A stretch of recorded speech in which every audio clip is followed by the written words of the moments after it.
अच्छा यार, अगर आप फॉरेक्स पे वर्क कर रहे हैं तो फॉरेक्स पे आपका कितना कैपिटल हो तो आपको कितनी लॉट यूज़ करनी चाहिए, रिस्क मैनेजमेंट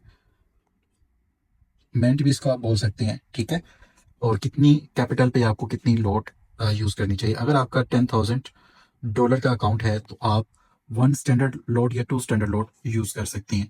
और अगर आपका अकाउंट $5,000 का है तो आप 0.50 या 0.60 जो है वो लोड यूज़ कर सकती हैं। अगर आपका अकाउंट $1,000 का है तो आप 0.10 या 0.20 की लोड यूज़ कर सकते हैं। अगर आपका अकाउंट 500 का है तो आप 0.5 से 0.7 की लोड यूज़ कर सकते हैं। और अगर आपका अकाउंट 100 का है तो आप 0.101 और या 0.02 की लॉट यूज़ कर सकते हैं। एक चीज़ ज़हन में रखिएगा, मिनिमम आपका जो है 100 से, अगर फॉरेक्स में वर्क स्टार्ट कर रहे हैं तो 100 से आपने स्टार्ट लेना है।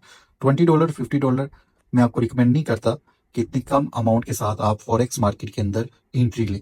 तो ये काफ़ी लोगों को कन्फ्यूजन होती है कि हमारी इतनी कैपिटल है तो हमें कितना जो है लोड साइज यूज़ करना चाहिए।